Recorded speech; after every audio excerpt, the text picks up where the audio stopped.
তো বন্ধুরা, অনেক সময় দেখা যায় হঠাৎ চোট লাগা ব্যথা বা অন্য কারণে হওয়া ব্যথা আর ফোলাভাব শরীরের মধ্যে অনেকদিন পর্যন্ত থেকে যায়। সাধারণ পেইন কিলার খেলেও অনেক সময় পুরোপুরি ব্যথা থেকে আরাম পাওয়া যায় না। এই ধরনের সমস্যায় ডাক্তাররা যে ট্যাবলেটটি খুব বেশি প্রেসক্রাইব করে, আজকের ভিডিওতে আমরা সেই ট্যাবলেটটি নিয়েই কথা বলবো। আর সেই ট্যাবলেটটির নাম হলো ডিসপারজাইম ট্যাবলেট। তো বন্ধুরা, আজকের এই ভিডিওতে আমি আপনাদের জানাবো এই ট্যাবলেটটি কিভাবে খেতে হয়, কারা খেতে পারবেন, কোনো সাইড এফেক্ট আছে কিনা, এর দাম কত।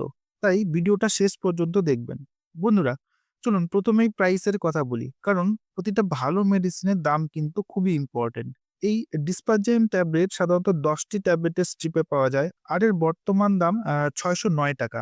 এই ট্যাবলেটটি তৈরি করেছে সান ফার্মা লিমিটেড, যা ভারতের খুবই পরিচিত এবং বিশ্বাসযোগ্য ফার্মাসিউটিক্যাল কোম্পানি। এখন আসি এর ইনগ্রিডিয়েন্টের কথায়। বন্ধুরা, এই ট্যাবলেটের মধ্যে রয়েছে ট্রিপসিন 96 mg, ব্রোমেলাইন 180 mg এবং রুটোসাইড ট্রাইহাইড্রেট 200 mg। এই তিনটি উপাদান একসাথে কাজ করে শরীরে থাকা ফোলা, ইনফ্লেমেশন আর ব্যথা কমাতে কিন্তু সাহায্য করে। এখন চলুন বন্ধুরা, এর ব্যবহার এবং উপকারিতা সম্পর্কে কথা বলি। বন্ধুরা, ডিসপারজাইম মূলত একটি এনজাইম বেসড মেডিসিন। এটা ব্যথার মূল কারণ মানে ইনফ্ল্যামেশন কমাতে সাহায্য করে।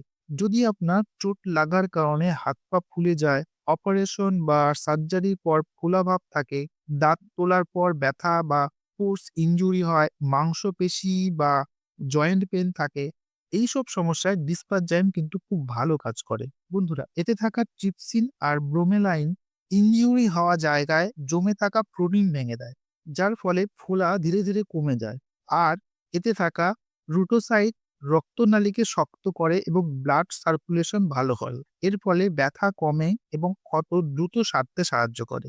এবার আসি বন্ধুরা ডোজের কথায়, কিভাবে খাবে।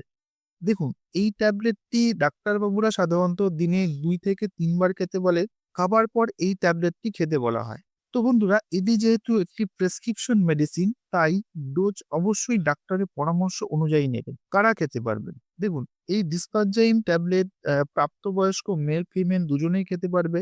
তবে যাদের গ্যাস্ট্রিক আলসারের সমস্যা রয়েছে বা ব্লিডিং ডিসঅর্ডার আছে বা প্রেগন্যান্সিতে রয়েছেন, তাদের অবশ্যই ডাক্তারের পরামর্শ নিয়ে নেওয়া উচিত।